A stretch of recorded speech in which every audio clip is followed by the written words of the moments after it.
Welcome. I'm Madelyn Blair, and this is Unlocked, a show all about building the resilient leader in you.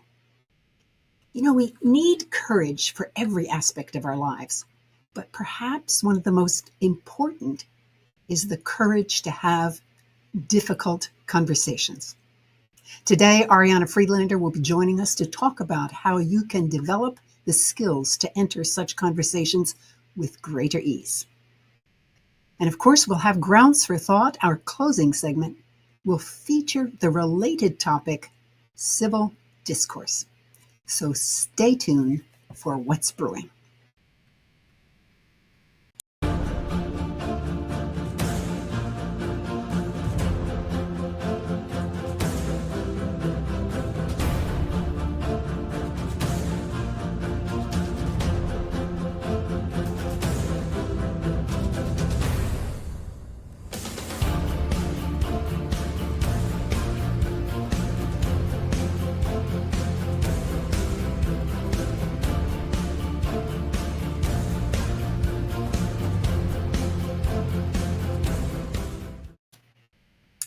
Welcome back. This is Unlocked, and I'm your host, Madelyn Blair. Judith Glaser is the author of Conversational Intelligence. She says it's not about how smart you are, but how open you are to learn new and effective, powerful conversational rituals that prime the brain for trust, partnership, and mutual success. So do you have or anticipate having a difficult conversation to face? Oh, perhaps it's due to a challenge in a relationship or a career shift or having to let someone go from your company. Or you just wish your team would feel more comfortable tackling even hard to discuss problems.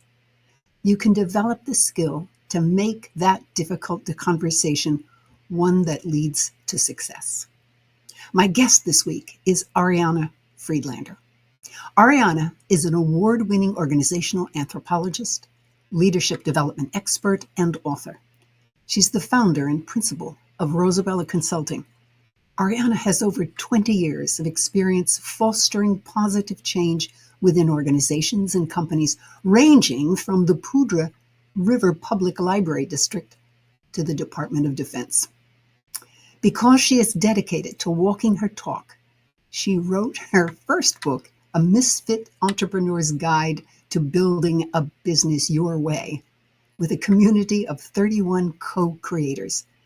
And by the way, that was discussed on the radio version of Unlocked in 2021. Well, okay, back to the present. Ariana is a master facilitator, certified conversational intelligence coach, certified heart math mentor, and a breathwork practitioner. The fact that you apply your work one-on-one and with whole groups or teams, that's a lot that you bring to the table, Ariana. But today, we're going to focus on those difficult conversations. So let me bring Ariana on screen. Ariana, welcome to Unlocked, or welcome, I should say welcome back.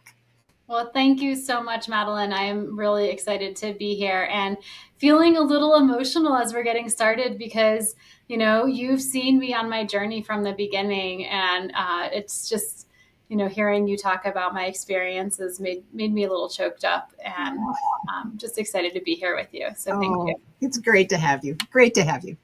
Well, let's see. We have to get right into this conversation because I can't wait to hear what you have to say. You know, I experienced Glaser actually at a conference one time. And I can't even remember what she asked the audience to do. All I know is that I'm sitting at this table talking to this stranger, telling him something I had never told anybody else in my life. And I'm going, how did she do it? So I think I know the activity that she had you do. What? I think I know the activity she had you do. Good. You can tell us too. Yeah. Well, anyway, that was the effect on me. So let me just leave it like that. But you were fortunate enough to actually be taught by her. And I'm really curious. You know, she is now gone and passed in 2018. Yeah. What was it like from your perspective? I was so fortunate. to be able to be mentored by her personally. And it was a kind of a coincidence how we even connected. I gave her an award for her book, Conversational Intelligence.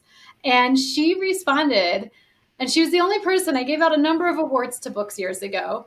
And she was the only person that responded. And she said, "Oh, this award is what I am all about. Can we talk?"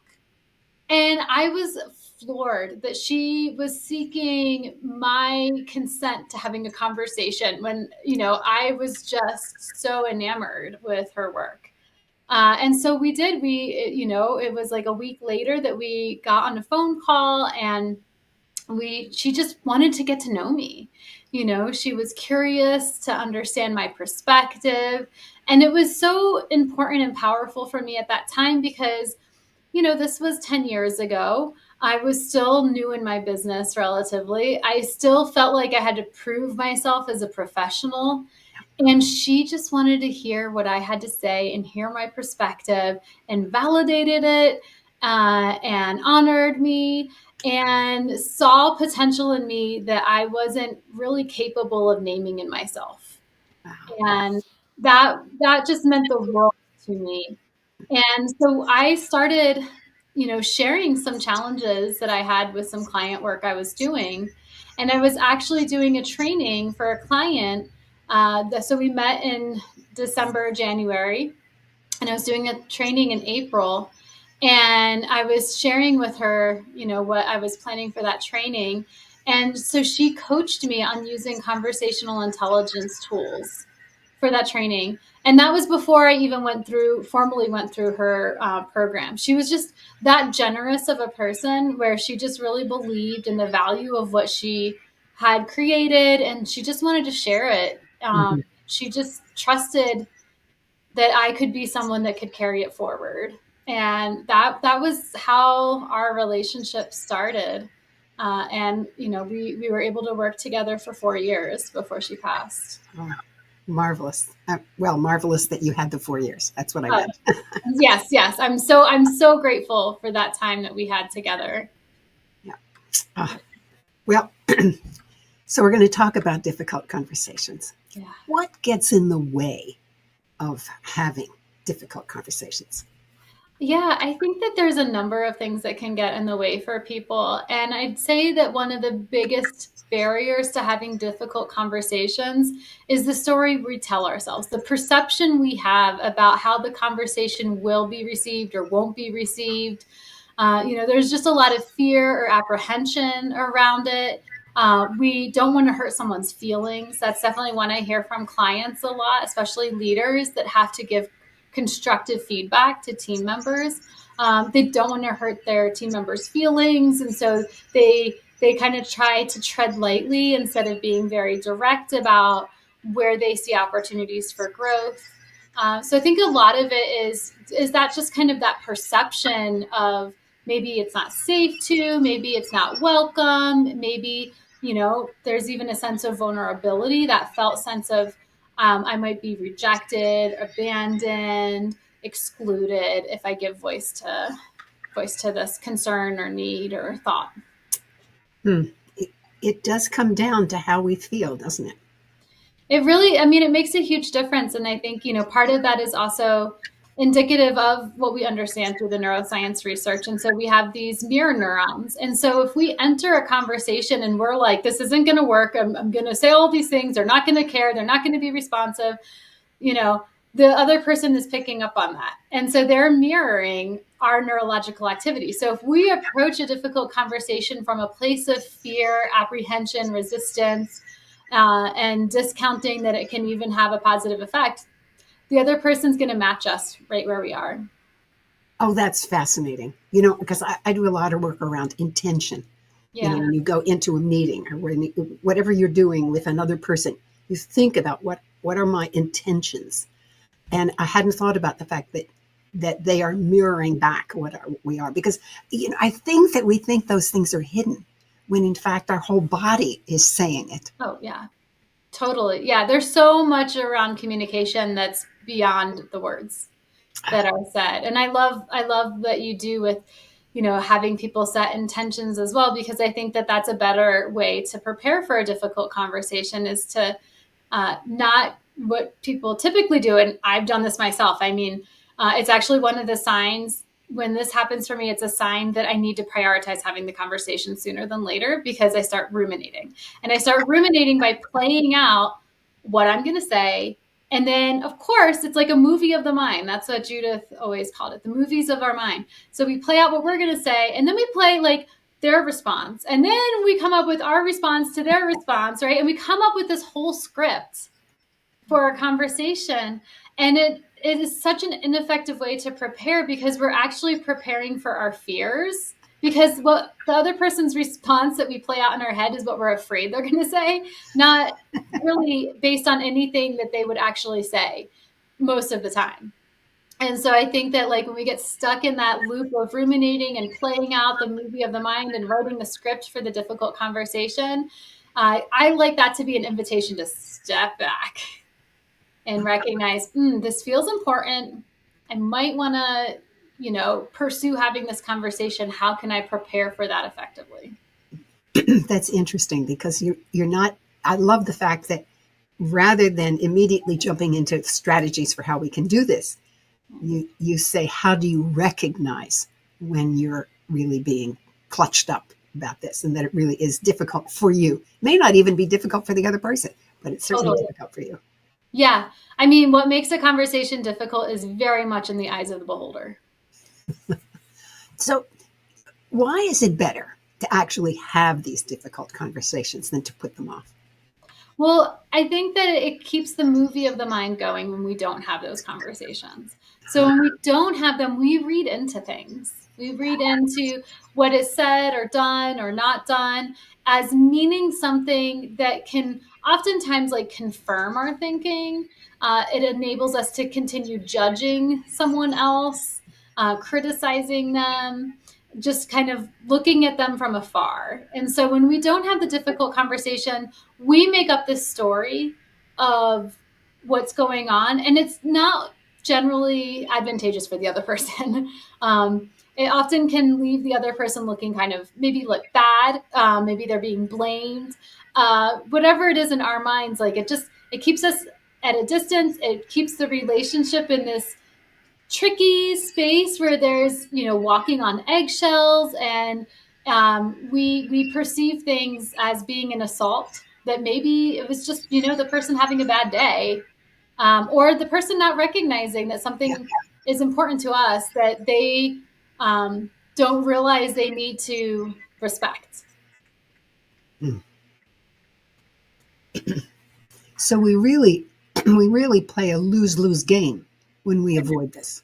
Yeah, pretty much. It's hard on the relationship. It's hard to sleep at night. Yes. It creates a lot of stress in our bodies, and it makes it like problems start to feel more and more insurmountable, especially depending on the relationship. If it's someone that you work closely with on a regular basis, or if it's someone in your personal life, like a partner or a family member or a friend, it starts to erode in the relationship as well. And it makes it hard to just get through things, because it's kind of just always playing back there. And, our brains are such that we're just constantly perceiving if we're safe or not, if we fit in, if we belong. And so when things are unresolved like that, it's playing more in our brains, because unresolved issues stay at the forefront of our mind using our working memory. And whereas resolved issues go into our deep memory banks. And so like, it's just there. It's taking up space, creating stress. I have this wonderful, Yeah. I've been in computers for years and years and years. So all I can think of is, oh my God, I've got to absolutely, when I have a difficult conversation, I've got to get this settled, because it's just going to take up bandwidth while it's running in my head. Yep. And cycles. Exactly. Yeah. Save energy. Yeah. Okay. Well, now I ask teenagers, by the way, to come up with questions when I prepare these little scripts for my sessions. So here's one from the teens. How do difficult conversations in your personal and professional lives differ? Mm. That's a really great question. And I love that you're bringing in the voice of teenagers because it's so cool to be able to hear what's on their minds. Right. And, I think that in ways, personal conversations for a lot of people can be more vulnerable. They can be a little bit harder. Professionally, we change jobs. If we have a falling out with a boss, like you just get a different job. Whereas personally, it feels like there's more at stake, and so it can be a lot harder to show up personally. In fact, I remember when the first conversation I had with Judith, she asked me, how I felt about my own conversational intelligence and where I had room for growth. And I said, professionally, I feel pretty comfortable. But in my personal life, I have tons of room for growth. And then I think some of it is because the stakes can feel higher. Even though we need our professional, connections and income and things like that, the stakes feel higher based on our sense of belonging and connection. And there's also just all of the patterns from our past that can come up in professional as well as personal relationships, but even they're more prominent in our personal relationships. It can be harder to compartmentalize. And those patterns go both ways, because even if you shift yourself, the other members of the family may not understand, and they'll continue to assume that you're going to be acting as you did in the past. Yes, indeed. It's a hard transition to make. It might upset people. And I think that's one of the other pieces that's important. If there's a personal conversation like that that's needed, it's that trust that, like, you have this thing to say, you have a right to say it. You have also a responsibility to say it with kindness and care. And you can't control how someone else is going to take it. And so, yeah, you might be shifting the dynamics of the relationship in a manner that makes other people upset. And that's just something that there has to be a willingness to live with and not try to, fix or accommodate or avoid, because, we all have moments where our feelings get hurt. But that definitely can happen. So I think that the stakes in that personal realm can feel very intense. Whereas professionally, I think the big challenge there and what's different there is that the culture of the organization that we're a part of, the style of having difficult conversations might be different than what we're accustomed to, or we might be interacting with someone that has different ways of having difficult conversations or avoids them. And so there's just that nuance of like, oh, there's people here that are all bringing their own things, and there's the culture here, and you have to kind of navigate that piece of it. As you talk about that, what comes to mind, and it often does when I talk about this sort of thing, is the wonderful book by Ed Catmull called Creativity Inc., all about the culture within Pixar, which he felt his job was to help and support that culture of, what did he call it? Candid, had to do with candor. Okay, was it candid conversations or radical candor? Radical candor, probably. It's something like that. What he meant was that people could say what they needed to say, and the person listening to it understood that they should never take revenge on that person. That was not permitted. Therefore, there was no fear in being able to say what you needed to say. Yeah. And of course, that's hard to maintain in full group, but he did it there. Yeah. So amazing. And I think you bring up a good point where, you can't control for whether or not someone will be willing to receive. There's things that you can do to create conditions for receptiveness, but there's also things outside of your control that you can't. You can create those conditions, and if a person isn't in that space of being willing to receive what you have to say, they're just going to be closed down to that, and that's hard. It's disappointing. Yeah. Well, I think I have a good sense of this now, but what are some things we can do to actually set the right expectations, think about our intentions? What are some specific strategies in that interaction with a conversation that you know is going to be hard? Yeah, so I personally have been working with a framework that I've developed that's called the DNA to make hard conversations easy. And it's been really, really helpful for me. And so I'm starting to kind of test it with others, and I'm happy to share it here. So the D stands for distance. And so part of what makes hard conversations hard is that they're emotional, right? And we have these like kind of strong emotional reactions to them, might involve something that's quite triggering. And so we might become reactive. And so getting distance is really about whether it's a breath or it's more space physically and time. It's shifting out of a reactive mode. So that's one of the things that's really important for us when we need to have hard conversations, is to not approach it from a place of reactivity. Because when we're triggered, the executive brain isn't engaged, and we're really operating from our fear. Yeah. And so the movies of the mind play. We come up with these you know, turt remarks that we're going to say. And we're also very myopic in our focus. We're very centered on ourselves. So I think the first part is just like creating that distance for yourself. And again, it can be as small as like a breath. Sometimes in conversations, I even like to just say, oh, let me think about that a second. Like buy yourself time. If someone makes a comment or asks a question that you don't have a response to easily, or you feel that you're getting triggered, like give yourself that space to respond instead of react. So that's the D. And then the N, and this is particularly for those conversations where you do also need to get that space, is to get to neutral.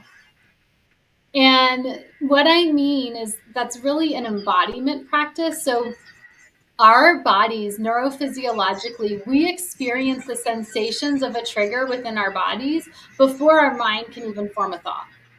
So that can be like the heart racing, heat rising, a sinking feeling, knots, jaw tightening, right? Like all of those different kinds of physiological reactions to a stressor. And so in getting to neutral, it's this practice of pendulating. So it's this practice of first finding peace and ease and calm within, so you're not in a reactive and triggered state, and then bringing in, just connecting in with the stressful situation. And it's not like you have to be happy-go-lucky and joyful and loving, but to stay neutral in your body and to find neutral, so you're not going into that reactive space. Because it's what can happen is that like we got some distance, and then if we try to go into the conversation without finding neutral, we just go right back into that reactivity. So, what are some things that you have done for yourself Yeah. to bring yourself into a neutral place? So I use the HeartMath Inner Balance Trainer. It's a device that measures your heart rate variability. There's a version I have that clips onto my ear. There's also actually a free app they have that uses your phone, just like as the sensor. Yeah, so you can measure your heart rate variability with your camera on your phone. And this is different than the technology in Apple Watches because it's real-time biofeedback, whereas the Apple Watch and those types of HRV technology is more an aggregate of information. So this is like real-time, stimuli response insight. And so for me, I meditate with my trainer, and will bring myself into high coherence. So that's when my heart rate variability is in this wave-like motion. I'll bring myself into high coherence, and then I'll dip in to the stressful situation. So I'll dip in, I'll bring my attention to it, I'll let my mind wander in it, and I will at the same time then focus on neutral. And so I don't have to get the highest coherence score, but I don't want to be incoherent. And so that has helped me just find that neutral in my body, so that what it ends up doing for me, and I've worked with some clients through this too, is it creates neutrality around our position. So, because usually, like, right, we come up with a story, a movie of our mind, and we get very positional and myopic in our thinking, and we just want to prove our point or make them see or kind of control some outcome. None of that is actually possible. So when we can get to neutral, we have an ability to problem solve more openly and to be more coherent and clear about our needs. As you were talking about that, a couple of thoughts come to mind. One was we had Bruce Cryer on the show talking about HeartMath, and he touched on it, but he didn't get to this little device that you just talked about. I put it down because I'm going to get one. Yeah. And he talked about coherence. The other thing that occurred to me is that you talked about dipping in. To me, that's sort of like, okay, I am about to walk into this room. Let me not just go barging in. Let me just open the door and look in a little bit. Okay, I'm still calm. Okay, good. I'll stay here for a moment. Now I'll open the door a little more. Is that what you mean when you say dip in? Yeah. I mean, it's also like the room or, getting into water, and you could just jump on in, or you could like dip your toe in and feel it. And, part of this I learned in the breathwork training I did because there was a somatic experiencing piece. And so pendulating is a somatic experiencing practice where you go into that calm, peaceful ease state. They call it blue. So that's like kind of the feel good nervous system regulated space. And then you dip into the red, or that activated triggered space. But you don't go deep red. Mm-hmm. You go light red. And you just like kind of have that experience that you can utilize to deepen your abilities to self-regulate by introducing the trigger and then, pulling out and going back in and pulling back out. And so it really is a matter, like the crux of what you're doing there is creating new neural pathways, because you're recognizing for your brain, like, hey, there's a situation, it is triggering. I don't need to keep taking that super highway to like doomsday, it's all over, things suck. I can choose the slow, meandering, scenic route. Well, it's sort of like saying, see, we looked in the room and nobody shot us dead. Yeah. We looked in a little bit more and nobody yelled at us. And so we kind of, as you say, you call it neural pathways, which is exactly what's happening. But, in sort of ordinary languages, we kind of get used to it. And we not only get used to it, we recognize that we can still bring our control into that situation. Yeah. I like this. I like this. So what's the A? Yeah. So the A is advocating for your needs with empathy for the other person. Ah. And so there's two pieces for this that have been so essential for me personally. And the first is, I think as a society, we're really good at naming our wants because we're sold everything, right? We want this, we want that, we want the other thing. But we're not good at really naming, like identifying and naming our deeper needs, our core needs. And so often when we enter difficult conversations, what we're asking for might actually be kind of trite. And it's not, like someone might agree to it in part because they might be appeasing us, but it's not going to actually address the core needs we have. And so that awareness of I need to advocate for my needs, not just what I want or what I would like to have happen or, what I want the other person to do, but just that like this is my thing I'm asking for. And then from there, recognizing that there's another person and they have a whole rich inner life themselves. They have their own challenges and struggles and stressors. And so recognizing who they are and yearning to understand them as part of how you advocate for meeting your needs. So if you can understand them and their motives and their needs and their aspirations, then you can show how meeting your needs also leads to that mutual success. Mm-hmm. I can see that. Yeah. But that really requires that you understand their needs. that's a big step, because It is. sometimes they're not even aware of their own needs. And that can be one of the challenges is, yeah, not everyone has that awareness, or they think what they think they need is something that's a story they've been telling themselves of, oh, this is just how it is, and this is just what's comfortable.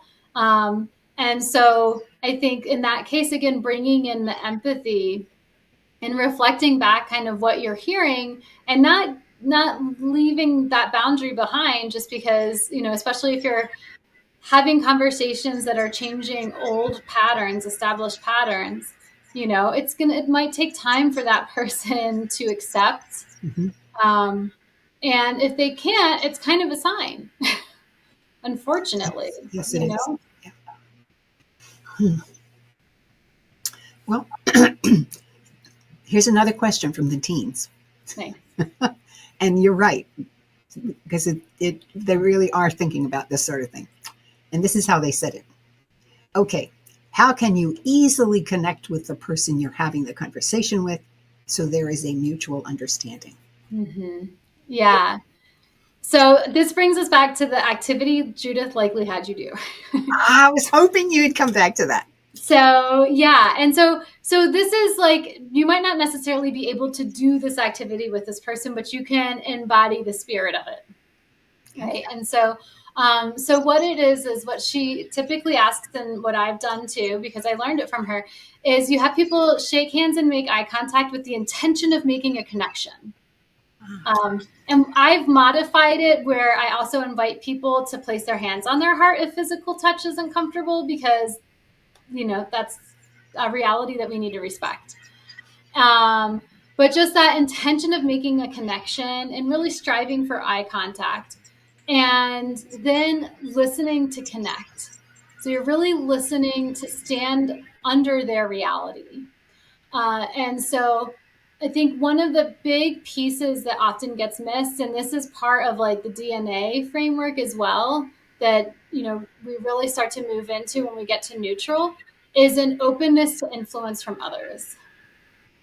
And so part of what goes wrong in difficult conversations is that we come in very like, these, this is my ground, I'm standing on it, like you must conform to me.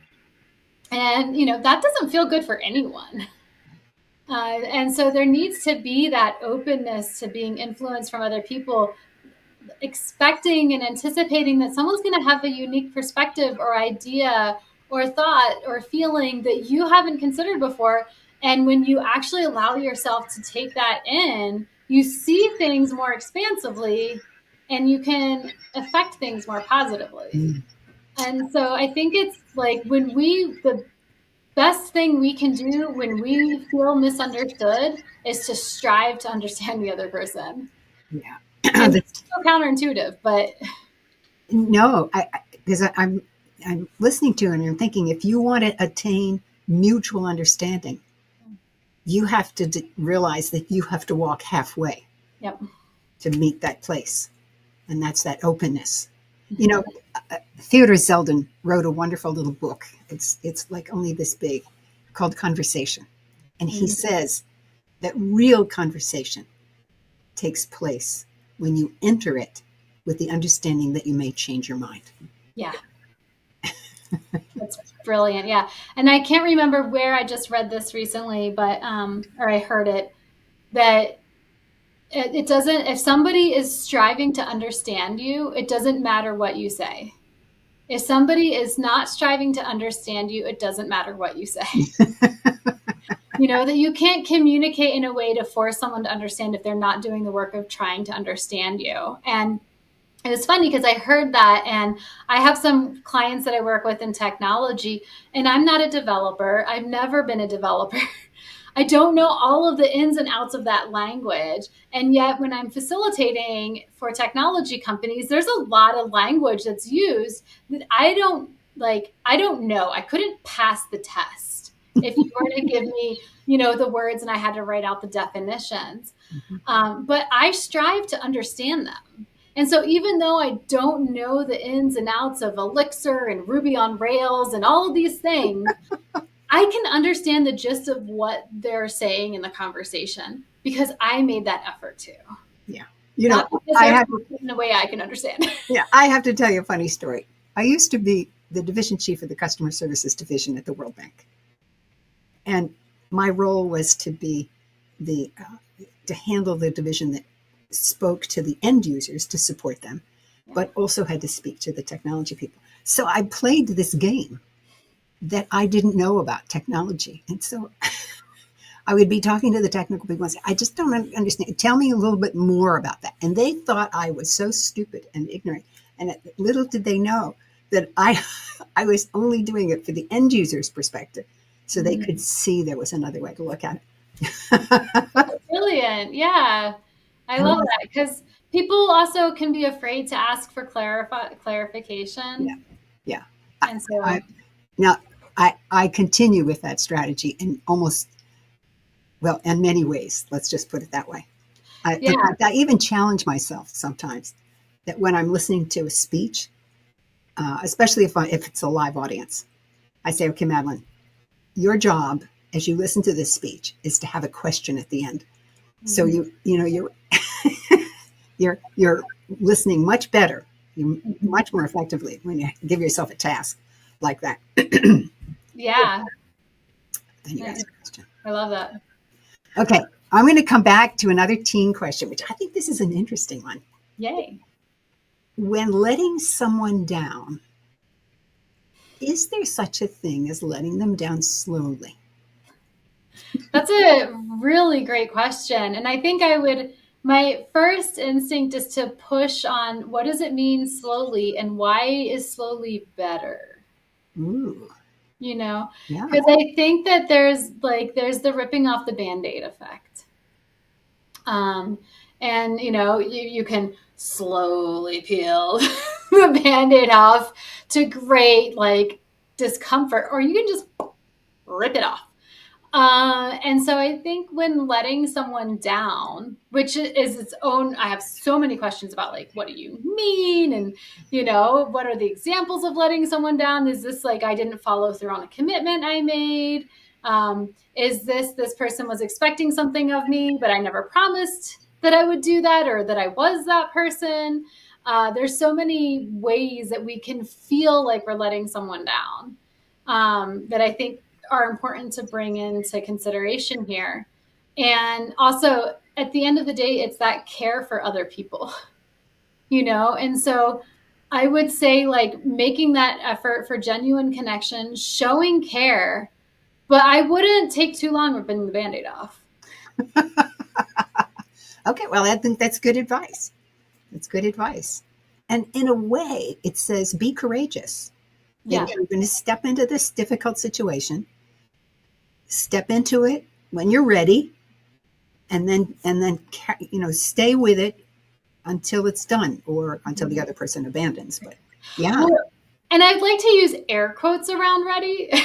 Yeah. Just because it's the kind of thing that we might never be ready for if we look at it as, I have checked off all of these things. It's like parenting. No one's really ready to be a parent. You just have to start doing it. And then suddenly by doing it, you're ready. So I would say that is something to keep in mind. You can do enough. You can be ready enough. Or you can do everything that you know to do. Yeah. Yeah. Yeah. I think the other thing that comes to mind to me with that question as well is that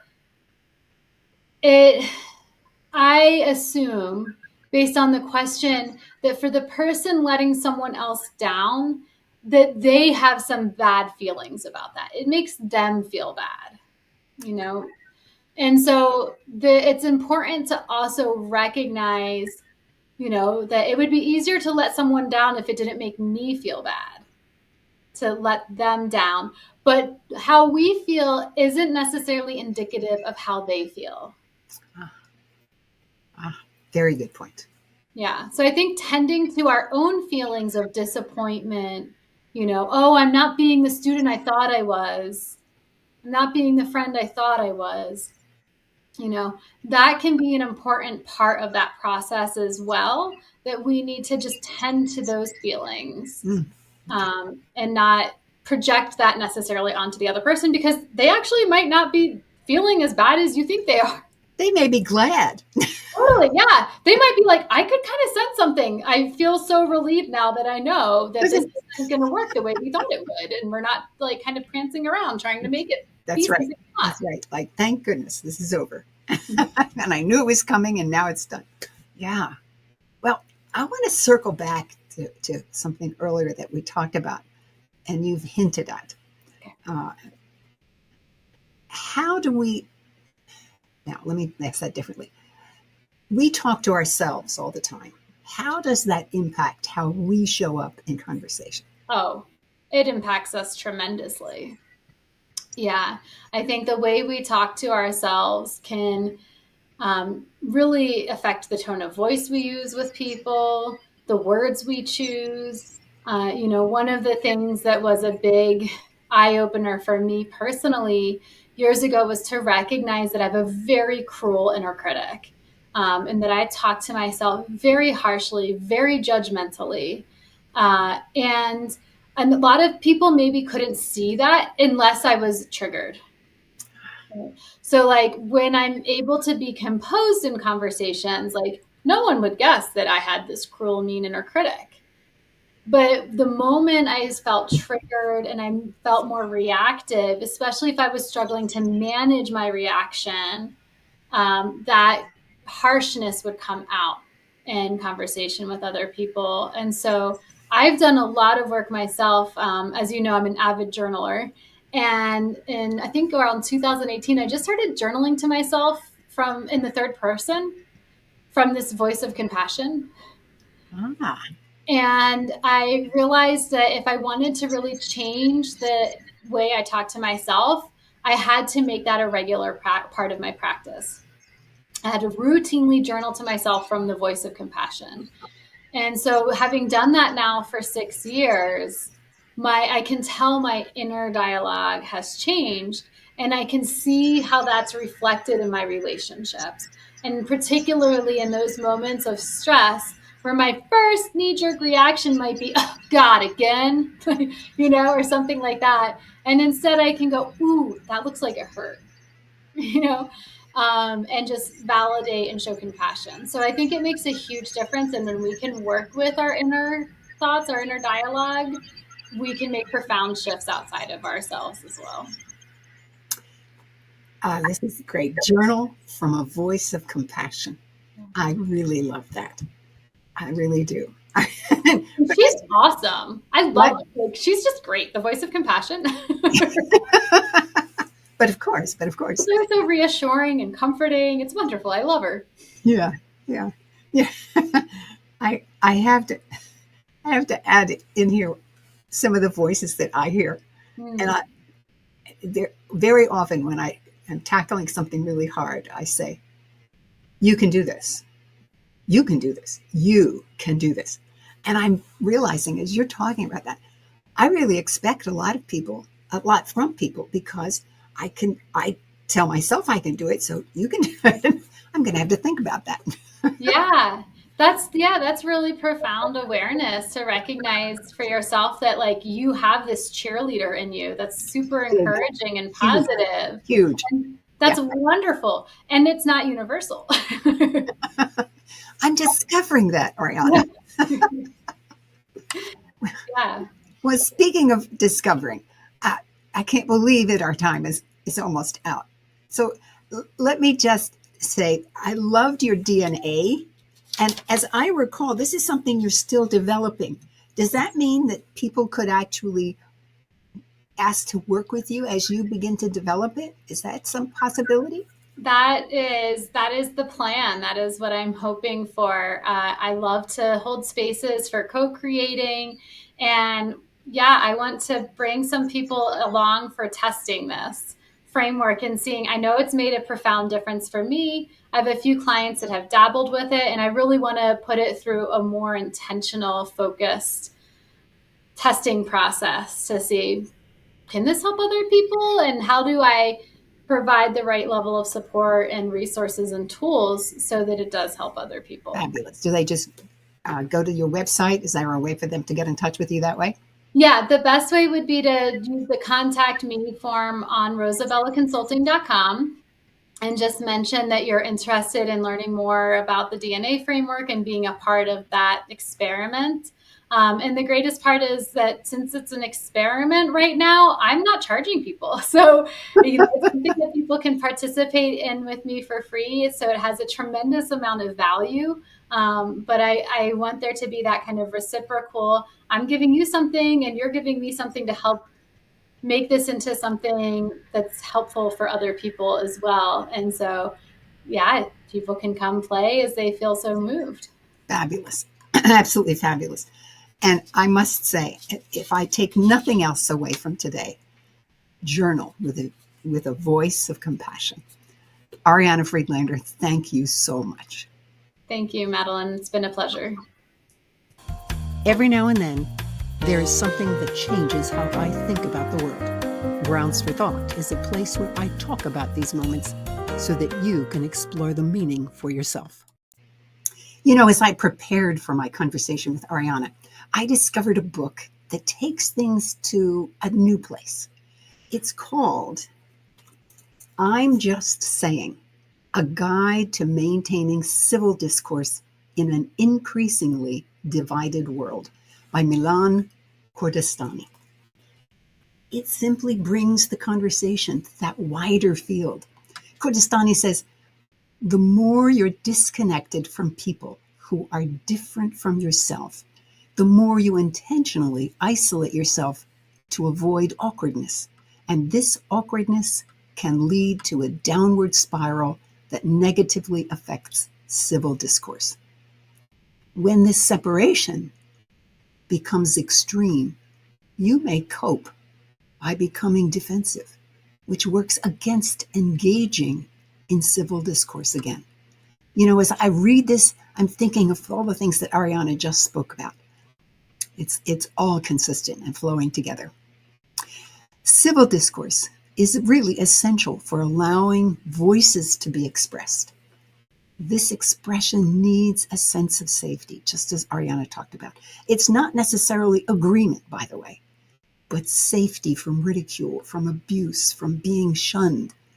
And what I loved about Kordestani's approach is his acknowledgement that we all have biases and we have unclear intentions sometimes and emotions that seep into our tone.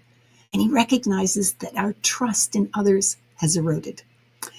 But before diving into the techniques for building your civil discourse skills, one thing stood out to me.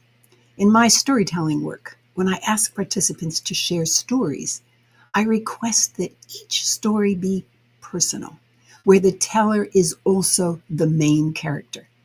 This helps the teller connect with a part of their lives that is shaping who they are. And when I listen to these personal stories, the range of experiences shared is remarkable. Because they are personal stories, they are neither right nor wrong. They are simply how that person experienced the moment. And this creates neutral ground, part of that DNA, neutral ground, which fosters civil discourse. Reading Kordestani's book made me understand the mechanics behind this process. As usual, I'll limit myself to just what truly struck me from the book: biases and their influences, intentions brought to conversations or discourse, and the tone of our voice. So first, when we speak, we need to consider if our words can be heard without hurting others. My story is mine.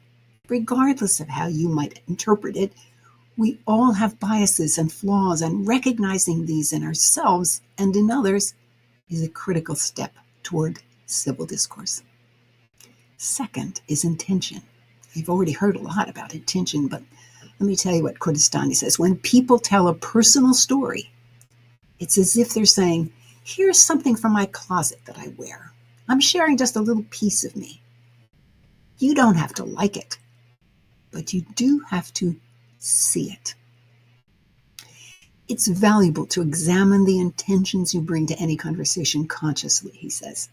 If not consciously considered, they will show up unconsciously. or maybe I should say, if not consciously considered, they'll show up unconsciously.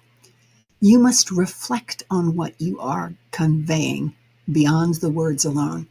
And Ariana put that so well, that our bodies speak it even before our brains do. Lastly, tone is crucial.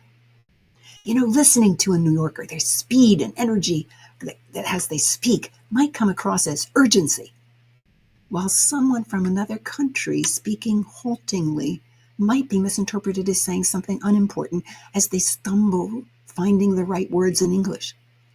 Each appears to have a different tone. So tone is kind of hard to capture in words until Kurdistani used a brilliant example. All he had to say was, Mr. Rogers. Suddenly, the word tone is clear as a bell. Rogers' tone is soft but never weak. It is always open, inviting you to consider. Kurdistani says tone is essential because it can be the difference between connection and alienation. Bias, intention, and tone. There's so much more in the book, including sections on social media as discourse, handling conversations with those who have bad intentions, and more. However, I found these 3 aspects reflective of why personal storytelling is so effective when addressing even the most challenging group issues. And Kurdistani refers to his book as a guide, and indeed it is, because it's filled with exercises. I'm Just Saying by Madelyn Kurdistani. Thank you for joining me today. I hope you've enjoyed the conversation and learned something new. And if you would like to explore what it means to turbocharge the resilient leader in you, go to my website, madelynblair.com, and schedule a conversation. And if you're on YouTube, by all means, click that like button and subscribe. I'm Madelyn Blair, wishing you infinite possibilities as you unlock your resilience.